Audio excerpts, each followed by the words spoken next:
Shobhana kitchen with village ফুডে সবাইকে অনেক অনেক স্বাগত জানিয়ে আজকে আবারও চলে এলাম। আজ আমি তোমাদের সঙ্গে শেয়ার করব বাগানে তাজা পুঁই শাকের একটা রেসিপি।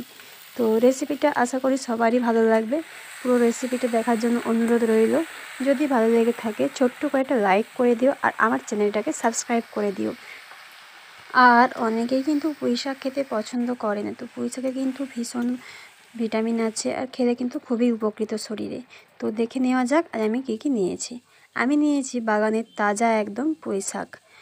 তো আমি আগে থেকেই পরিষ্কার করে রেখেছি আর কেটেও নিয়েছি। ডাঁটাগুলোও খুব নরম। আর এদিকে নিয়েছি আমি দুটো মিডিয়াম সাইজের আলুকে লম্বা লম্বা করে কেটে নিয়েছি। আর নিয়েছি 4টে পটলকে সরু সরু করে কেটে নিয়েছি। আর এখানে আমাদের বাগানে তাজা কুঁদরিকে আমি সরু করে কেটে নিয়েছি। আর নিয়েছি দুটো পেঁয়াজ আর সর্ষে বাটা আর আদা বাটা। আর দিয়ে দিচ্ছি একটা ছোট সাইজের টমেটো কাটা। এবার আমি কড়াইয়ের মধ্যে তেল দিয়ে দিচ্ছি। তেলটাকে আমি ভালো করে গরম করে নিচ্ছি। তো তেলটা খুব সুন্দর গরম হয়ে গিয়েছে। এবার দিয়ে দিলাম নুন আর পরিমাণ মতন হলুদ। নুন আর হলুদ দিয়ে ভালো করে তেলটাকে নাড়াচাড়া করে নেব। এবারে দিয়ে দেব কেটে রাখা আলু, পটল আর কুঁদরি। এই উপকরণগুলোকে ভালো করে আমি ভেজে নেব।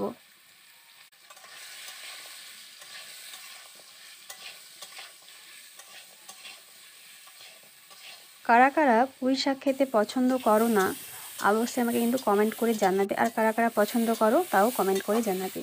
তো আমার আলু, কুঁদরি, পটল ভাজা হয়ে গেছে, আমি নামিয়ে নিয়েছি। আবারও আমি কড়াইটা পরিষ্কার করে নিয়েছি। দিয়ে দিচ্ছি সরষের তেল। তেলটাকে ভালো করে গরম করে নেব। তো এবার দিয়ে দিলাম একটা শুকনো লঙ্কা আর ফোড়ন হিসেবে 1 চামচ গোটা জিরে। ভালো করে একটু নাড়াচাড়া করে নিচ্ছি। এবারে দিয়ে দেব কেটে রাখা পেঁয়াজ।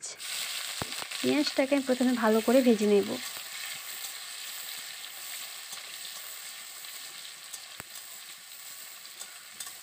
তো পেঁয়াজটাকে প্রথমে ভালো করে আমি ভেজে নিচ্ছি।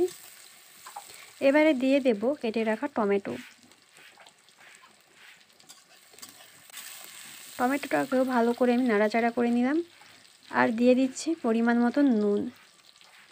আবারও আমি ভালো করে নাড়াচাড়া করে নেব যাতে পেঁয়াজ আর টমেটোটা নরম হয়ে যায়। এবারে দিয়ে দিচ্ছি আদা বাটা আর পরিমাণ মতো লঙ্কা গুঁড়ো, পরিমাণ মতন হলুদ গুঁড়ো।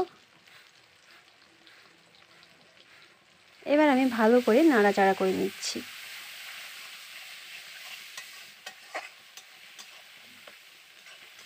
ভালো করে মশলাটাকে আমি কষিয়ে নিয়েছি। এবার দিয়ে দেব বেটে রাখা সর্ষেটাকে দিয়ে আবারও ভালো করে কষিয়ে নেব। এবার একটু অল্প করে বাটি ধোয়া জল দেব। আবারও আমি ভালো করে নাড়াচাড়া করে মশলাটাকে কষিয়ে নিচ্ছি। খুব সুন্দর একটা গন্ধ বেরোচ্ছে। মশলাটা খুব সুন্দর কষানো হয়ে গেছে। এবার দিয়ে দিচ্ছি ভেজে রাখা পটল, আলু, কুঁদরি আর কেটে রাখা পুঁই শাক। এবার আমি ভালো করে সমস্ত উপকরণগুলোকে কষিয়ে নেব। এবার আমি একটু অল্প করে নুন দিয়ে দিচ্ছি। এবার ভালো করে আমি কষিয়ে নেব। সমস্ত উপকরণগুলোকে ভালো করে কষিয়ে নিচ্ছি। অনেকেই কিন্তু পুঁই শাক খেতে একদমই ভালোবাসে না, কিন্তু পুঁই শাকে ভীষণ উপকার এবং গুণাগুণ আছে। কথায় আছে না, শাকের মধ্যে পুঁই আর মাছের মধ্যে রুই। তো এই পুঁই শাক আর রুই মাছ কিন্তু খুবই উপকারিতা একটা জিনিস বলতে গেলে। তো কথা বলতে বলতে আমার পুঁই শাকটা ভালোভাবে কষিয়ে নিয়েছি। এবার আমি পরিমাণ মতন জল দিয়ে ফুটিয়ে নেব।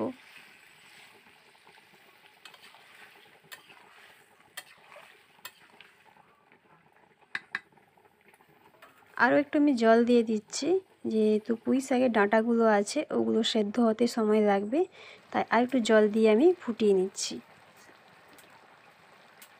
তো বন্ধুরা, আমি যেভাবে আজকে এই পুঁই শাকের রেসিপিটা বানালাম তোমরাও কিন্তু একইভাবে বানিয়ে দেখো, খুবই খেতে সুস্বাদু হবে। আর আমাকে কিন্তু অবশ্যই কমেন্ট বক্সে জানাবে কেমন লাগলো খেতে।